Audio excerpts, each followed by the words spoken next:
Parisada Hindu Dharma Indonesia Provinsi DKI Jakarta menggelar kegiatan pemahaman dan sosialisasi calon kepinanditaan DKI Jakarta yang bertempat di Wantilan Pura Mustika Dharma Cijantung, Jakarta Timur. Kegiatan tersebut dimaksudkan agar calon pinandita memahami pendalaman serada dan baktinya serta niat yang tulus lahir dan batin untuk ngaturang ayah di tiap-tiap pura.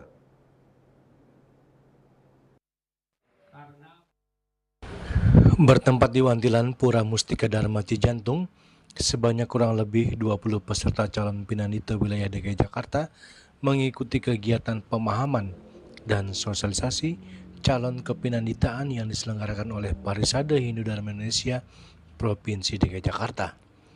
Turut hadir dalam kegiatan Ketua PHD DKI Jakarta, Ketua PHD Jakarta Selatan, Ketua WHDI DKI Jakarta, Pembimas Hindu DKI Jakarta, Ketua PSN DKI Jakarta, Ketua-Ketua Banjar 5 wilayah DKI Jakarta, serta Ketua-Ketua Tempek dan umat Hindu sedharma.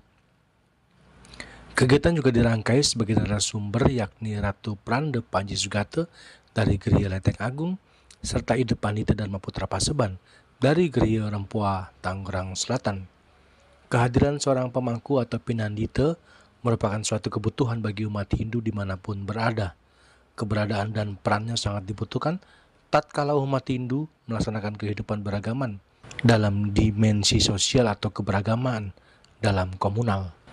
Kemudian dalam aspek sosial horizontal, perannya diharapkan dapat menjadi panutan teladan serta contoh yang baik bagi masyarakat Hindu.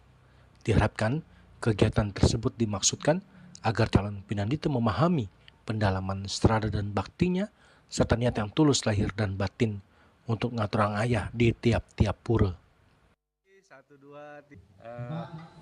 Jadi kita melaksanakan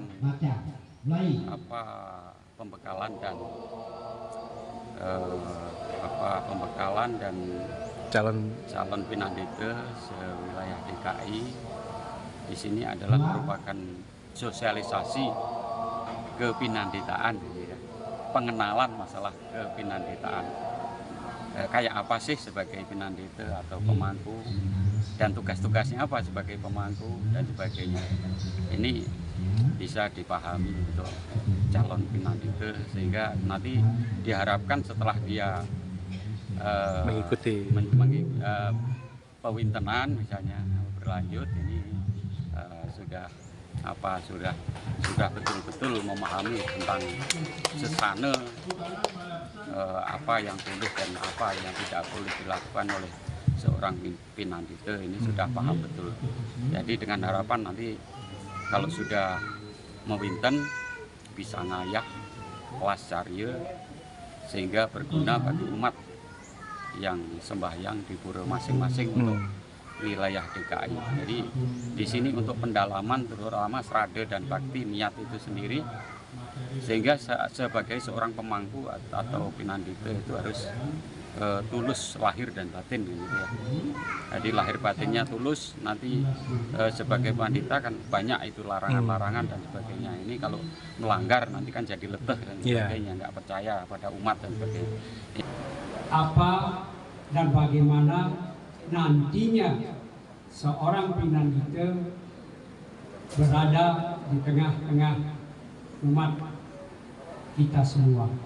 Itu wajib kita lakukan karena menurut kesatuan tafsir aspek-aspek agama Hindu, pemangku adalah rohaniawan pada tingkat kejati. Sesana pemangku, kegelaran pemangku sesuai dengan Rontal Kusumadewi Sang Putih Kusumadewa Sang Putih itu wajib Sampurna guru mangku. Hak pemangku ini juga harus kita pahami sebagai umat. Bebas dari ayahan desa sesuai dengan tingkat kepemangkuan. Nah, wewenang pemangku ngantap upacara di pura yang diemongnya. Dari Jakarta, Julius Suharto dan Ketut Sumadiasa melaporkan.